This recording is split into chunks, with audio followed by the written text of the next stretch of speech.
Hi everyone, welcome to HubShot's episode 267. In this episode, we talk about the top 16 frustrations with HubSpot. Things like chat flows, marketing contacts, ads interface confusion, and much, much more. You're listening to Asia Pacific's number one HubSpot focused podcast, where we discuss HubSpot tips, tricks, and strategies for growing your sales, service, marketing, and operations results. My name is Ian Jacob from Search and Be Found, and with me is Craig Bailey from Zen Systems. How are you, Craig? Really well, and a different kind of show. That's this right. episode, listeners. So we're moving from our usual shots format into 16 frustrations. And I wanted to take a minute just to explain why we're doing this, because you might say, why are you talking about frustrations? If you get the show notes, you'll see I've got quite a large preamble intro to it. But for those who don't have the show notes yet, by the way, sign up at hubshots.com/subscribe. Really, here's the approach. We've been doing this show, more than 6 years now, Ian? And That's right.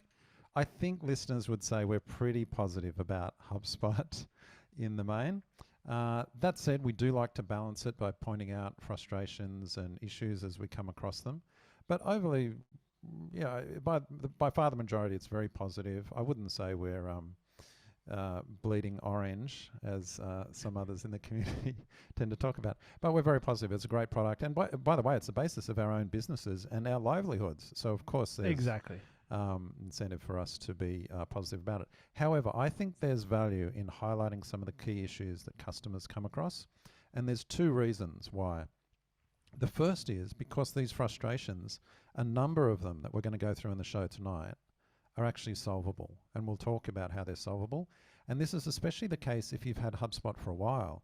And in fact, even one of them that we're going to go through in the show, I didn't realize there was a solution for it until Ian pointed it out to me. So it's kind of been a frustration of mine for a while. And then Ian pointed out the solution. I was like, oh, wow, I didn't know.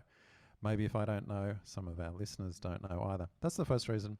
And then the second reason really is just to highlight, well, look, even if it's not solvable, we at least want to acknowledge it because these are some of the key frustrations. And at least if you're aware of them, you can work around them or be aware of how you handle that in your business. So I think there's value in that.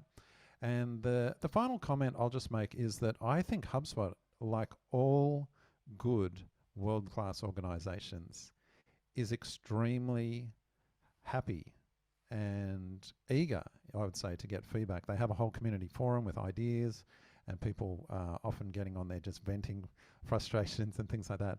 And they are very appreciative of that. They respond to a lot of them. And they actually take that feedback on board for improving the product. And that is what HubSpot does. That's actually what any world-class software company does. So I think we're in a good community here. But let's get started, shall we? All right, so let's start with frustration number one is marketing contact tiers can't reduce. And it's to do with pricing, right, Craig? It is to do with pricing. And by the way, we're not going to talk about pricing as a frustration in a general sense. You know, people say, oh, it's too expensive. It's like, well, people will say that about anything. It's actually about value. Do you get value from it or not? The price, if you get value from it, doesn't matter what the price is. So let's not talk about price. However, one part of pricing that we will talk about is marketing contacts. We've talked about this on the show, and it's caught out customers, more often than it should. So Okay. I'll just explain the scenario. We're going to go through most of these frustrations quickly in the show, but this first one needs a little bit of context because it's not solvable. I think it is a problem, and I share this frustration. So let's say you've purchased Marketing Hub Pro, you've got 2,000 marketing contacts, and then you're pretty careful to keep that under 2,000, but you have a great month and you get a whole bunch of leads come in from a form submit, and of course they're marketing contacts, marked as marketing contacts, goes over 2,000. Oh, what do you know? You're bumped up by a tier of 5,000 contacts. So now you're paying for 7,000 contacts, marketing contacts.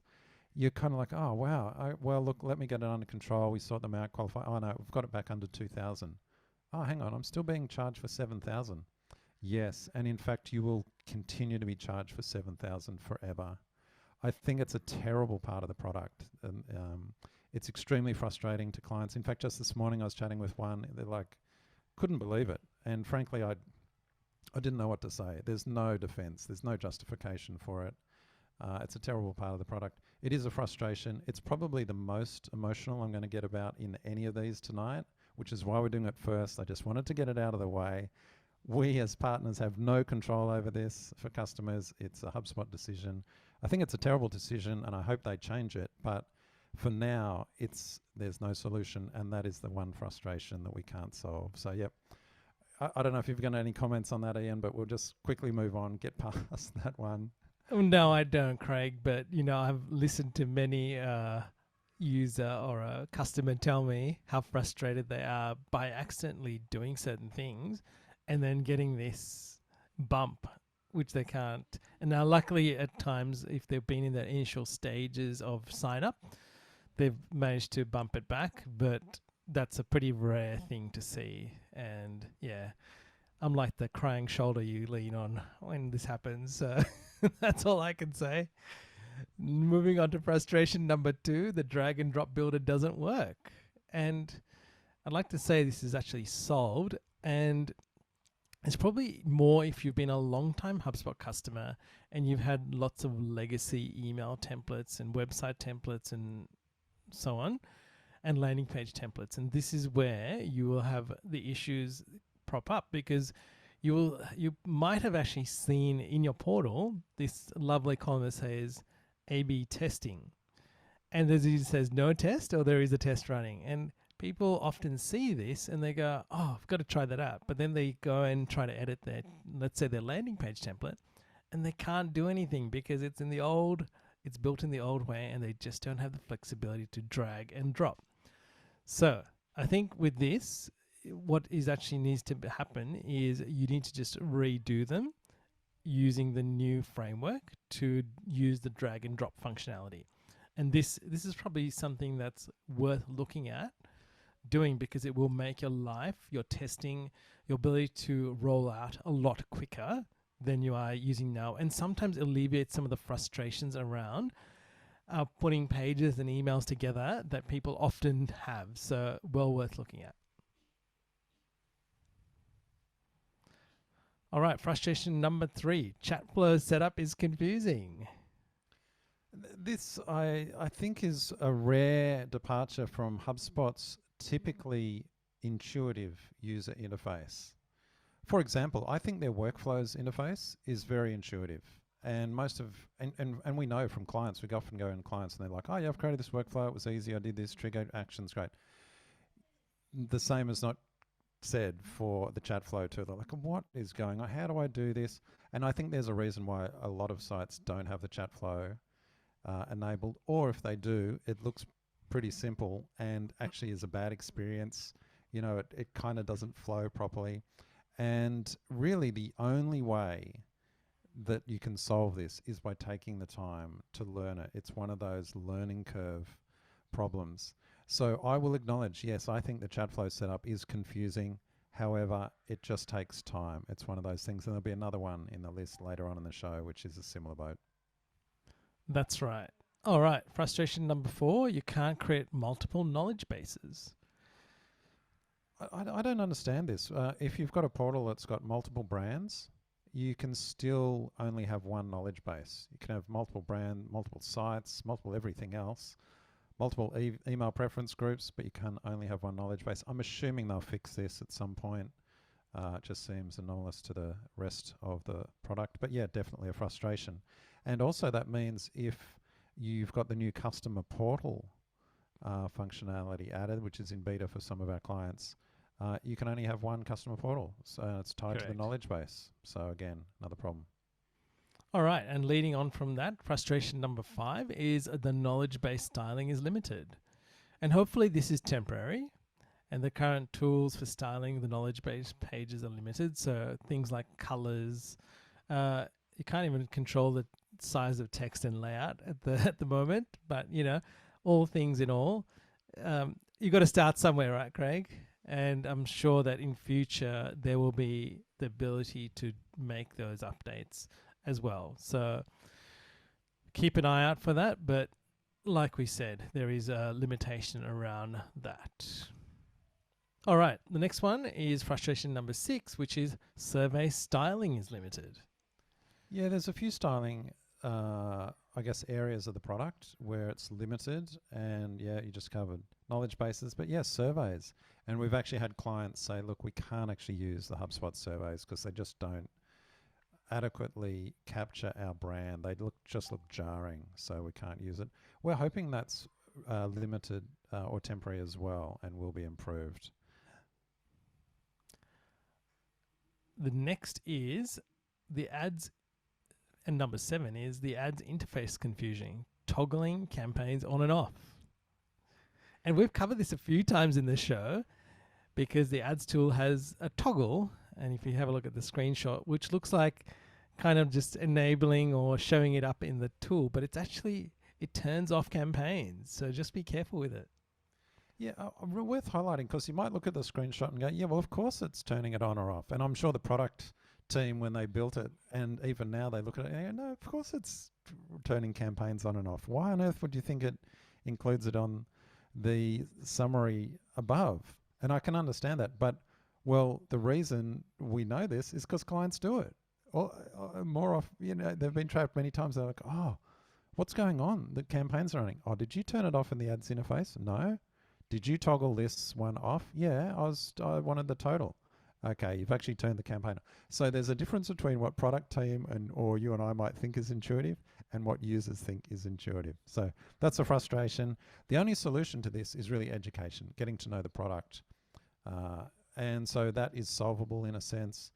And one of the good things is that in the tool, I don't know if this is always the case, or maybe they've limited it more recently, but unless you're the person that actually connected that ad account, you can't toggle those buttons. So that actually limits it. It's damage in a sense, but a lot of smaller businesses, you know, the owner of the business is in HubSpot. They're the one that connected it, and they get caught out. We've seen it happen. That's right. And that is something that's been fairly recently, but is now rolling out across. People who need to access, who want to access the features need to connect themselves as users to access that feature. All right. Frustration number 8, can't create carousel posts in social media. And this is often asked about, and people revert back to Facebook and Instagram to build these kinds of posts. And looking back at the HubSpot community ideas, it looks like it's things that have been asked for quite a while in the community, and other tools have them. So it's rather interesting that that's still one of those frustrations that are taking place. Yeah, actually, this one we should label a showstopper. We've actually got a big enterprise client. They're coming over to HubSpot. And we're going, oh, great, well, you get this, and this, and you get social. And they're like, oh, no, I think what the team has decided they're not going to use social in HubSpot because it can't do. And there's two things, carousel posts, and also you can't upload caption files, SRT files against videos. And they're like, no, we're going back to sticking with their current tool. So it's a showstopper. And two little features that I guess I don't know the ins and outs, but I feel are reasonably doable by the product team, and yet they're probably just low down on the priority list. Well, they're losing business because of it. That's the frustration. And I guess the other thing to note, listeners, is make sure you do connect them, because you get the reporting in HubSpot, and that's important. So you can drag all of that reporting in and just use the external tools to create your carousel posts as needed. All right, frustration number 9. Campaigns are confusing. And Craig thought you couldn't rename them, but this is now possible. So tell me, why are campaigns confusing in HubSpot, Craig? I think there's a general lack of understanding about what the purpose is, first of all, of campaigns. And very quickly, listeners, if you're using them, you know they're a way to group together assets and also provide high-level reporting and revenue attribution against a campaign. I think they're really good and really useful. They take a bit of discipline to get them in place, but they're potentially confusing because people go, oh, what? So do I create a new campaign for what? What do I use it for? We explain, oh, well, you know, use the assets, landing page, workflows, emails, tie them all together. Oh, okay, but what can I use email in multiple campaigns? And what about work? So there's kind of a confusion there. And I don't think there's a good response that we come up with for that. However, there is an education piece which kind of just trains people, oh, okay, here's what you should do. And in some ways, naming conventions are your friends when it comes to campaigns.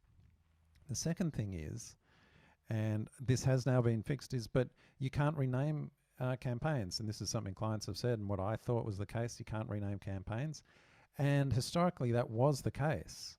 And it was the case because the campaign name was actually used as the UTM parameter used in URLs that were shared on social, for example. Turns out now you can edit them. And thank you, Ian, for highlighting this to me. I didn't realize it. I didn't know. But you can edit them, and HubSpot's smart enough to actually keep and associate the previous UTM parameters with this new campaign name and still group it all together. So if you've used campaigns or tried to use them in the past and then got stuck and you're like, oh, I can't even rename them, I'm giving up on campaigns, you can actually go back, rename all your campaigns. They'll still all work and report up together, and they'll group your things together. So make use of them. I think this is solvable, but it just requires a little bit of discipline and getting up to speed on how campaigns are used. Now, I'll just add a little bit of background. UTM is it is a tracking module, and it's called the Urchin tracking module, which was started with Google Analytics, or what was Urchin at the time, and then became Google Analytics. And that's how values are passed around to track things. And that's what Craig was discussing about that piece, that tracking module that's actually being passed with the value or the parameter of the campaign name in the campaigns tool. All right. Frustration number 10. Can't change lifecycle property stages. Now, I'm actually going to say this is a feature, not a bug. I agree. It is a frustration for customers, and I'll just explain why and then what we normally say and bring around. So as you would know, HubSpot has this property called lifecycle stage on contacts. It does appear elsewhere, but on contacts we're mainly talking about. And that's, we've got a screenshot in the show notes. So they start as subscriber, then they go to lead, and the stages are marketing qualified lead, etc., right through to customer and evangelist. Now, new users on HubSpot, when they're setting up, they'll go, all right, how do we change the life cycle stages? Because we've got our own unique series or set of stages. And we go, oh, no, you can't. And they're like, oh, what? This isn't very flexible. Have you ever heard customers say, oh, HubSpot's not very flexible? This is one of the key reasons why. And it's a frustration. However, it's actually a good thing. And the solution is, well, if you have these unique attributes of your business that you want to capture against a contact, you use other fields. I mean, there's lead status is one that's on a contact. You can also have deal pipeline stages. You have full control over those. That's where you manage the sales process. You can create custom properties if there's very specific areas of a customer life cycle that you want to capture. So the summary of that is, when the frustration is you can't change lifecycle property stages, the solution is use some custom properties or lead status field and treat this as a guide. We actually say to clients that come in wanting to change it, it's like, oh, you know what? HubSpot actually has a lot of experience across a lot of businesses, and they've worked this out and they've got it right. Use it as a foundational guide for your business. Adopt this. Don't fight it. Have you seen the same response in clients, Ian? Absolutely, Craig. And I think when you really understand what that is, and I'm going to tell you the definition of it, it's the life cycle stage is there for you to, gives you the ability to categorize your contacts and companies based on where they are in your marketing and sales process. And using this lifecycle stage enables you to determine where a specific contact or company in your process and understand how leads get handed off between marketing and sales. And that is one of the key aspects that people often miss. And I wanted to highlight that because that is something that is forgotten all the time. All right, frustration number 11. Can't exclude specific email addresses in forms. Now, why is this a frustration, Craig? Okay, so you're probably aware that you can exclude domains in forms. I've got a screenshot. You just go to the email address field in a form. You can look at the options for that. And you can actually put in a list of domains to exclude anyone filling it out. So we actually have more than 50 domains we exclude from all our forms, built on years of experience from getting spam entries in. However, there are some domains that we don't want to exclude the domain outright, but there are annoying people from this domain that they spam us every week. They've got a form submit going in. So I just wish I could exclude very specific email addresses in the forms. So that's not just me. I've had customers say, can we do this as well? And I think there's a big community thread on it also. But in saying that, Craig, we have other ways to stop this from happening, which we've discussed on parts of the show, right? How so? By having a workflow that's looking for a particular email. And then Oh yeah, but they can still submit the form That's and right. become a marketing contact. Correct, Because we yes. we used to go in and just delete them out. Yep. But you're right. Now we actually leave them, so they're consuming a contact in our database, which is maybe, but I'm maybe over but concerned about one email address. But yeah, we just have a workflow that just makes sure no one gets notified and they get marked as excluded from workflows. So we do that. But yeah, it would be nice to stop it at the source, right? That's right. All right, frustration number 12. Files are a mess when you start to grow. And this is solvable, listeners. And what we find that this is not just a HubSpot thing, but this is files on Dropbox, files on your computer. It's the same thing. It's about how do you organize it efficiently and effectively. And having a good structure actually helps you grow and organize and make better choices by doing that. So a little tip is make sure you've got a good structure in HubSpot. So often we would say, I'll give you an example. You would have a folder that has images. So you have a folder that's named images, and then you might have images for emails. So you'll create another folder for emails, one for landing pages, one for website pages, one for system images is another one as a good example, just to keep it in a very organized place and easy to find as well. You shouldn't have any images in your root directory when you click the file folder. And I've put a example there because in this particular account, they've got a template or a theme. I think it's a template from way back. And all of the images in the template appeared in the main folder structure, which is not very good. So I definitely spend the time to organize it and organize it well, because it will facilitate your growth going forward. I think it's worth highlighting because when people will say this, oh, it's a mess, what do I do? It's like, oh, you can actually move them. And you might think, oh, I don't want to move them because that'll break links on the side or break. No, HubSpot takes care of all of that for you. There's redirects or updates in links. So, yep, you clean up your files system. You can move them around, put them into subfolders and everything. Get it all under control. It's all good. All right. And actually, in saying that, Craig, I just wanted to say that doesn't just apply to files. It applies to your calls to actions, your landing pages, your workflows, your emails, and everything else. So it's well worth. I would probably say, well, at minimum, an annual cleanup when you're going through, looking at everything and just tidying it up so it's nice and tidy for the year ahead. All right, the next one is which is frustration number 13. You can't find marketing attribution details. And this is actually solved. Let's think back a year or two, Ian. This was a gap in the product. And we actually lost clients. They'd be like, an enterprise client, we just need marketing attribution. They'd go off to other tools. And we've actually talked about that on the show.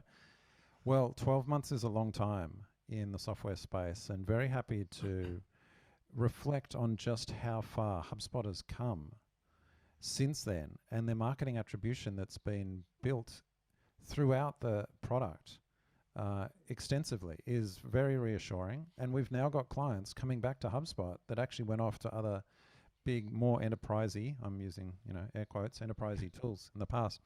And it's worth highlighting that marketing attribution details appear, but not limited to, but appear in email reporting, they're in landing and website pages. Go and look at any of those and just, review them. And you'll see, oh, there's an attribution section. They're in campaigns. Oh, revenue attribution. Oh, what do you know? Oh, and you can use attribution models. Great. There's specific attribution reports. In fact, you go into the reports section, is attribution reports. Then in custom reports, you can actually in the reports menu, you can choose attribution reports. But then in custom reports, you can actually look at deal values and actually gather attribution, build your own custom reports that way. And then also just on the object sidebars, contacts, deals, etc., you can actually see revenue and other attribution stuff at an object individual item as well. So it's come a long way. It's not fully complete yet. It'll always be improving, but it's vastly improved and very capable. And so when people have this frustration, oh, marketing attribution's not there, it's like, have you actually looked at HubSpot lately? Because I'm pretty sure you'll be pleasantly surprised if you take another look. All right, frustration number 14, custom report builder is difficult to master. And we've mentioned this a few times in recent episodes where the custom report builder is an advanced tool and can be frustrating to use in getting up to speed. But stick with it, listeners, because once you've got through the plateau of despair, it's a very powerful tool. And it's easy to say, of course, when you're at the other end, but we're aware of how most customers don't venture far into the custom report builder because they just get scared by all of the options and fields and joins that you can do. So we encourage you to do the training and then utilize that to build some reports and get experience. Because as you build and as you try out, you will work out what works and what doesn't work, and you'll start to see the fruits of your labor. All right, number 15, no automatic tax line in quotes. All right, this one is bewildering, Ian. It's you go and build a quote, and most new users go, oh, okay, so where do I set the tax settings? Because every single other quote proposal tool on the planet has it. No, you haven't missed it, folks. There's no tax line. Unless, you know what I'm hoping? I'm hoping there is, Ian, and I've missed it, and they released it in the last week quietly, and I haven't seen it. I hope a listener goes, oh, it's there, and proves us wrong. But so far, I don't think that's the case. No, it's not, Craig. And it changed not long ago, where it said one-time tax. They changed the naming of the fields. And that got me excited because I thought, oh, it's a one-time tax field. Well, where's the default setting? But anyway, that's not there as yet. So maybe it's on its way, and we certainly hope in the not-too-distant future. It's funny how the little things can be so frustrating, right? It's like, where is it? Oh, no, it's not there. Look, it'll take you 10 seconds to add that. Sure. But yeah, people are still frustrated by this. So that's right. It's the way it is. All right, and last and final frustration, number 16, pop-up form styling is limited. And as a general comment, HubSpot forms are very flexible, and the power of them to provide the best tools to the market that we've actually used. And you know what, listeners, the pop-up tool or the pop-up form is one of like hidden gems that we often talk about and we implement because it works, and it works because it gets results, it's quick to implement, and you can make changes and make it better. So as much as you don't have flexibility about certain colors or styling, you've got some flexibility over positioning and fields, and there is a limit of 4 fields that be captured on that form. Just be aware of that. And there's a good reason, because it is a pop-up form and you don't want something so long that it falls off the page. And you can't set a background image, etc. So there are limitations, but you know what? Overall, it works. And so I'm not complaining about that, but just be aware that that is a limitation in the system. All right. So listeners, there is the 16 frustrations that we've come up with HubSpot. If you've got more, we'd love to hear from you, or let us know, and we'll include that in this show at a later time when we do an updated version. And if you want to avoid the frustration, follow us on the socials, I say, and hit us up. Connect with me on LinkedIn. And if you haven't already subscribed to the show notes, subscribe at hubshots.com. And Craig will respond to you because that comes from his email. And that's the best way to connect with him. Again, like we said, if you do need help, we do have HubSpot coaching that we're offering. And you get Craig and myself on there on a weekly basis to work through your HubSpot. So you kind of get a bit of a acceleration, I would say, through your HubSpot journey to get started and start getting results. Well, Craig, until next time. Catch you later.